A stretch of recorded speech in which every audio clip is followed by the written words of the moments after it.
naik menggunakan tali wibing, dan setelah di atas, baru di tengah perjalanan Putra di bawah melihat ke air terjun lagi, dan di situ Putra melihat.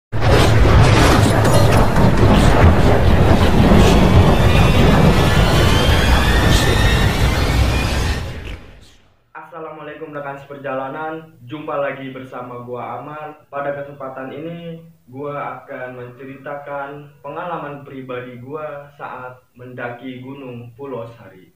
Nah, bagi kalian yang baru saja bergabung, ayo jangan lupa subscribe ke channel ini dan nyalakan lonceng notifikasinya agar tidak tertinggal update video terbaru dari gua.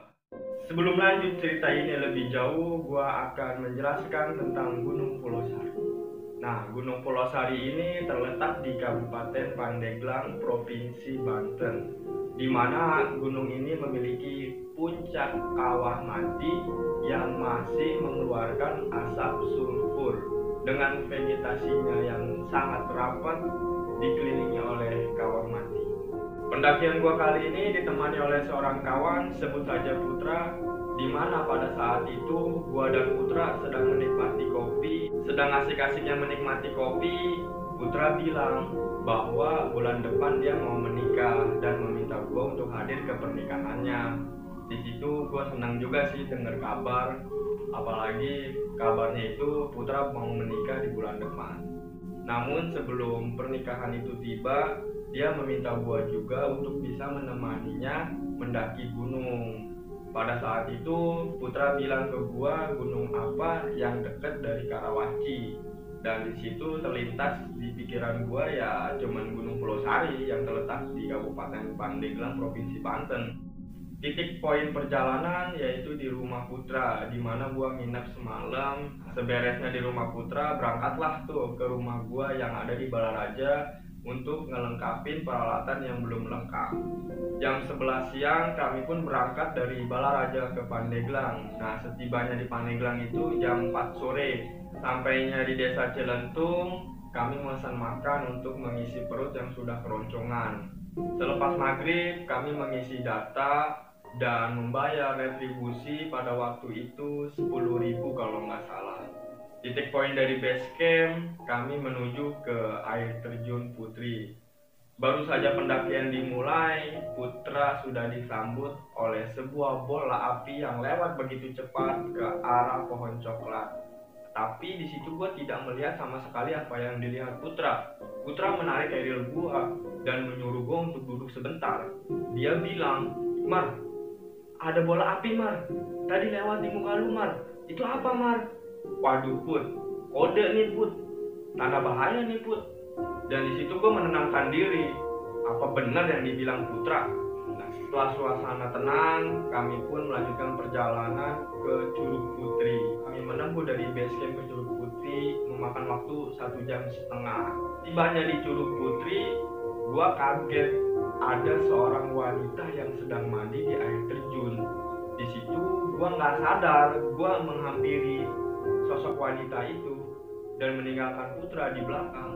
Saat gue berjalan menghampiri ke air terjun, gue perhatiin lagi, itu siapa ya yang mandi malam-malam, mana nggak ada temennya. Semakin deket, dan di situ gue kaget bahwa ada seorang wanita yang berkebaya putih dan menggunakan kain batik sebagai roknya. Baru aja gue mau mendekatinya lebih dekat, Putra narik tangan gua. "Mar, sadar Mar."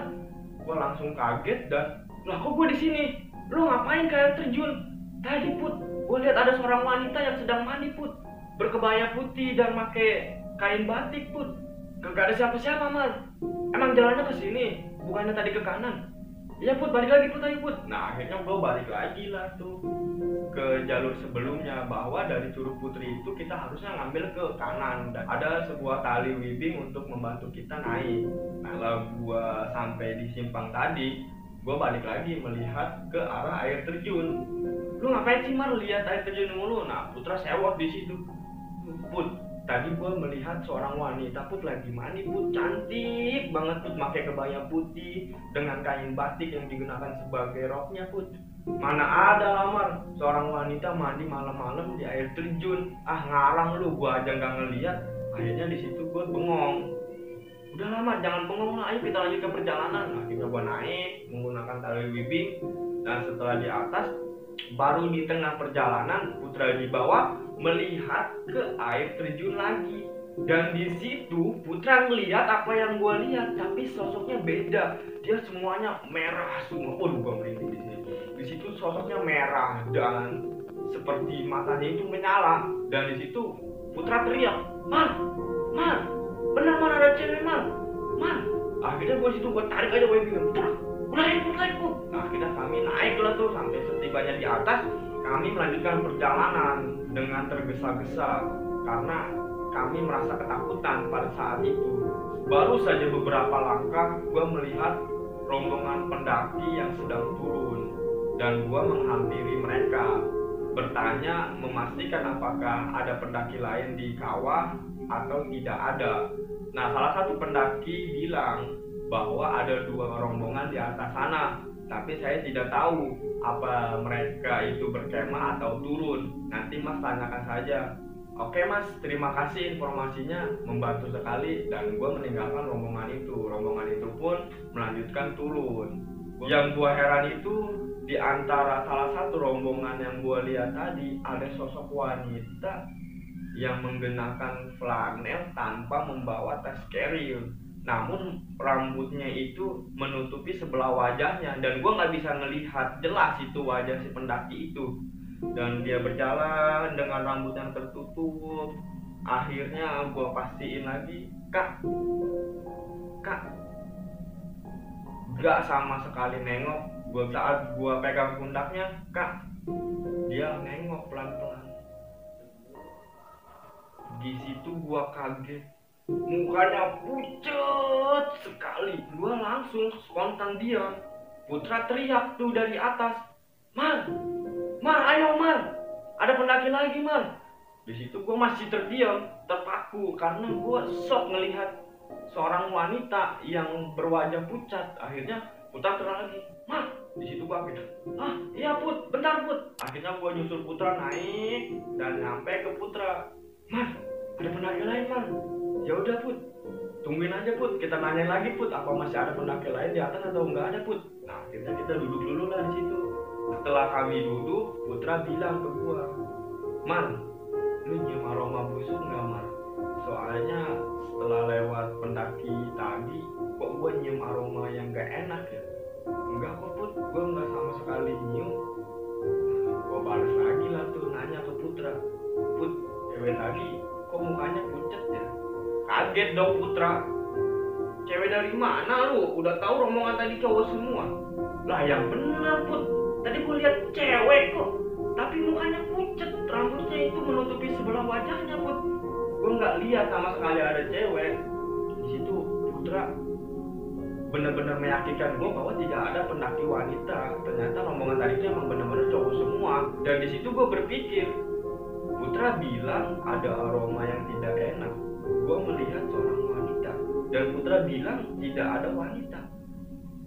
Apa Putra mencium aromanya dan gue melihat sosoknya?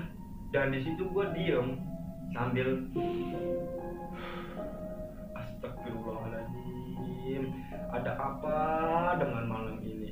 Nah, tibalah tuh rombongan pendaki yang tadi kami lihat di atas yang sedang turun. Nah, kami menanyakanlah, Mas, apa ada rombongan lain di atas? Oh ada Mas, satu, tapi dia mau turun. Di situ kami bingung men, mau turun? Iya Mas, soalnya nggak jadi ngecamp karena besok Jumat, takut kesiangan Jumatannya. Put, malam Jumat Put, gue bilang pelan-pelan, perasaan kita naik hari Rabu deh Mas, kok jadi hari Kamis? Dan di situ kami berdua nggak ingat hari men, kita naik-naik aja gitu, dan jadi seakan-akan lupa hari. Dan di situ kami geleng kepala, ternyata malam Jumat. Akhirnya Put, gimana ikut turun lagi nggak Put? Putra di situ, tanggung banget lah, kita udah sampai sini masa mau pulang lagi? Ya udahlah, ada pendaki lain ini di atas. Oke. Setelah melewati beberapa tanjakan, headlamp gua menyoroti salah satu pohon yang ada di sebelah kanan. Nah, di mana di sebelah kanan itu terdapat banyak sekali pohon. Yang anehnya, itu pohon begitu banyaknya tidak ada yang bergerak. Cuman satu pohon yang bergerak, padahal tidak ada angin sama sekali. Dan di situ gua sangat heran. Dan di situ gua bilang, Put, sini kayak Put. Nah, Putra datanglah tuh ngambilin gua. Put, lihat kayak Put, pohon gede itu Put. Kenapa dengan pohon itu? Biasa aja Mar, lu lihat kayak sini kayak nih pohon yang sebelah kanan tuh, emang ada angin Put lewat Put. Nggak ada angin perasaan tuh, tapi pohon itu gerak-gerak.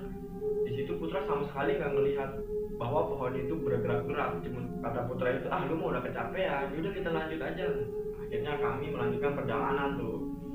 Setelah beberapa tanjakan kami lalui, akhirnya kami melihat pendaki lain agak jauh di atas sana, dan kami pun melanjutkan perjalanan untuk lebih dekat lagi jaraknya antara gua dan rombongan yang di atas. Nah, setelah pas-pasan gua menanyakannya lagi, Mas, nggak ada pendaki lain ya di atas? Iya Mas, cuman saya yang terakhir, saya nggak jadi ngecamp karena besok Jumat, jadi saya nggak mau ketinggalan sholat Jumat. Ya udah tuh Mas kok cuman berdua, malam Jumat loh Mas, masa cuman berdua? Dan pada waktu itu ya memang tidak ada pendaki lain selain kami berdua, gua dan Putra.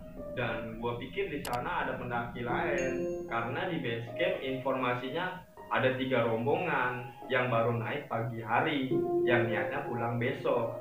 Akhirnya kami meninggalkan rombongan itu dan kami berdiskusi lagi dengan Putra. Dan di situ gua meyakinin, Put, seriusan nih, terusin lama, gue nggak mau. Nanti kalau gue udah nikah, gue nggak bisa naik gunung lagi.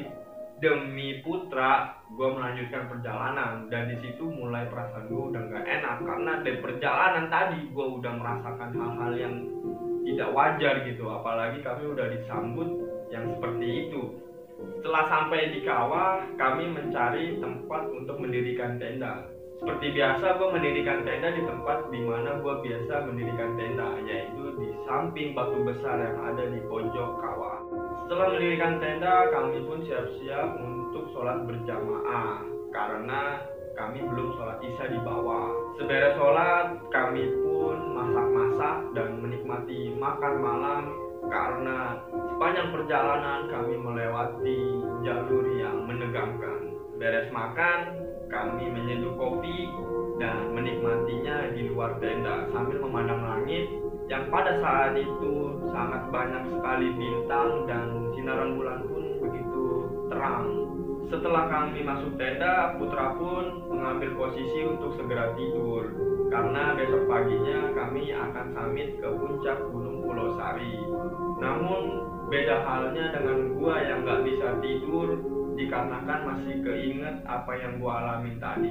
Akhirnya gua memutuskan untuk masak air dan menyeduh kopi dengan alasan sebatang rokok, lanjut tidur lagi. Sedang asik-asik yang menikmati kopi, gua dikagetkan dengan kedatangan angin yang menghantam tenda kami. Dan di situ gua keluar untuk memastikan keadaan aman atau tidak. Setelah gua cek keluar tenda dan cuaca dan keadaan itu kondusif, akhirnya gue masuk lagi dan gue memutuskan untuk menarik sleeping bag gue. Namun gue di situ merasa kepanasan. Yang anehnya itu yang tadinya suasananya dingin kok jadi panas. Dan setelah gue buka sleeping bag, gue membuka mata gue, di situ gue lihat sosok bayangan hitam yang mengitari tenda kami tuh. Gua akhirnya pas gua muter, gua bangunin lah Putra. Put, bangun Put. Setelah Putra membuka mata, Putra kaget. Mar, itu apa Mar, kok ada bayangan hitam Mar? Putra nunjuk. Kok muterin tenda Mar? Ketiga kalinya berputar, itu bayangan hilang dan angin pun hilang. Putra bangun, akhirnya kami memasak air untuk menyeduh kopi dan menenangkan diri. Setelah berbincang-bincang, kami pun bergegas untuk tidur lagi karena suasana yang sudah tidak asik lagi. Baru aja gua terlelap tidur, gua di situ merasa senang men, ada suara pendaki yang naik dan sudah tiba di kawah. Dan gua di situ senang, gua bangun. Gua mau bangunin Putra, tapi gua mau dengar dulu nih ada berapa orang perkiraan di luar sana. Setelah gua dengar, wah ada ceweknya juga nih, 2 atau 3 orang. Wah sepertinya rame, lebih dari 10 orang. Akhirnya gua bangunin lah tuh si Putra. Put, Put, Put, ayo Put, bangun Put, jam 3 Put. Nah pada saat itu jam 3, Put, ayo bangun Put, ada pendaki lain Put, aman kita Put. Nah Putra seneng juga tuh ngedenger, oh iya Mar ada pendaki lain. Akhirnya kami berdua keluar tenda karena yakin ada pendaki lain yang sudah ada di kawah. Setelah kami buka tenda dan kami keluar ngambil sendal, akhirnya kami sorotin ke kawah dari ujung ke ujung memastikan titik suara itu, tapi tidak ada sama sekali pendaki lain. Dan di situ gua kaget, kok gak ada pendaki lain, kok cuman gua sama Putra, tadi suara siapa? Di situ kami diam tanpa pikir panjang, lari ke dalam tenda. Astagfirullahaladzim, suara yang kami dengar dengan jelas di dalam tenda itu tidak ada sama sekali pendaki lain di luar sana. Pagi tiba, akhirnya kami sarapan dan bergegas untuk summit. Baru saja keluar tenda, ini beneran ada sosok pendaki dan ada suaranya. Gua datengin lah ke rombongan ini, memastikan apa mereka ada semalam di kawah atau tidak ada. Bang, semalam nyampe jam berapa? Ih baru saja nyampe Mas. Oh bukan malam ya? Ih emang kenapa? Nah gue di situ bilang aja, nggak apa-apa kok bang, kirain abang dari malam datangnya. Enggak kok mas, ada juga rombongan tapi di bawah, itu juga baru naik bareng sama saya. Setelah gue tahu jawaban itu, oh ya udah bang lanjut, abang mau turun? Enggak bang, saya mau summit. Oke, mau jalur lama apa jalur baru? Nah di kawah ini ada 2 jalur menuju ke puncak. Yang pertama jalur lama dengan kemiringan 70 derajat. Yang kedua itu ada melipir ke pegunungan Gunung Pulosari. Kami memutuskan untuk yang vertikal karena lebih cepat. Setelah kami sampai di puncak, itu puncak seperti milik kami berdua. Kami foto-foto, mengabadikan diri. Setelah itu kami langsung bergegas turun karena mengejar waktu. Besoknya kami sudah bekerja lagi. Setelah sampai tenda, ada suara yang nggak tahu di mana bilang seperti ini, uluk salam dulu ke batu itu. Di situ gue merinding men. Yang ngedenger itu cuma gue doang, Putra nggak ngedenger. Sampai tenda gue datanglah tuh ke batu besar itu dan assalamualaikum, assalamualaikum, assalamualaikum. Semoga yang ada di sini baik-baik saja karena kami niatnya baik. Al-Fatihah, dan situ gue kirim Al-Fatihah. Nah setelah Al-Fatihah gue packing, gue turun lah. Baru saja meninggalkan tempat kami mendirikan tenda, kami menjumpai seorang sosok kakek-kakek. Dan dia bilang ke gua, ke Putra, Mas, semalam ada kejadian apa? Gak ada apa-apa kok kek. Jujur, gak ada apa-apa kok kek. Kalau nggak mau cerita juga nggak apa-apa. Yang penting udah uluk salam kan? Ya kek udah. Kalau dia udah kek. Ya udah hati-hati ya. Iya kek. Nah kami berdua pamit. Setelah turun, sampailah kami di air terjun. Kami menikmati air terjun dulu tuh, mandi-mandi. Setelah mandi-mandi kami makan siang. Setelah kami makan siang, kami turun lagi ke base camp. Sampainya di base camp itu jam 2 siang. Kami gak sholat Jumat pada waktu itu karena nggak tahu bahwa semalam itu malam Jumat dan hari ini hari Jumat. Setelah di base camp, kami ketemu lagi sosok nenek-nenek. Dia bilang seperti ini ke gua, Dek, lewatin malam yang panjang ya? Iya nek, emang kenapa? Gak apa-apa. Nenek itu bilang bahwa gua beruntung bisa bertemu sosok putri yang sedang mandi di air terjun. Di situ gua cuma bisa bengong. Beruntung seperti apa nek? Tuan putri itu sangat jarang menunjukkan dirinya saat mandi. Kamu diliatin. Semoga keberkahan mengalir seperti air yang sudah dipakai mandi oleh Tuan Putri. Ya udah deh, makasih banyak. Setelah itu gua pulang sama Putra ke Karawaci langsung. Gua nggak mampir ke Balaraja karena gua besoknya mau bekerja, jadi gua langsung ke Karawaci. Pelajaran yang gua ambil saat mendaki Gunung Pulosari ini, dimanapun kita berada, kita harus sopan, tata krama layaknya kita bertamu. dengan uluk salam dan mengirimkan Al-Fatihah bagi penduduk lokal yang tak terlihat. Mungkin di situ gue lupa berdoa saat melakukan pendakian di awal. Sebelum gue undur diri, terima kasih untuk kalian yang sudah menonton sampai habis, dan jangan lupa untuk subscribe ke channel ini. Gua Amar undur diri, selamat mendaki.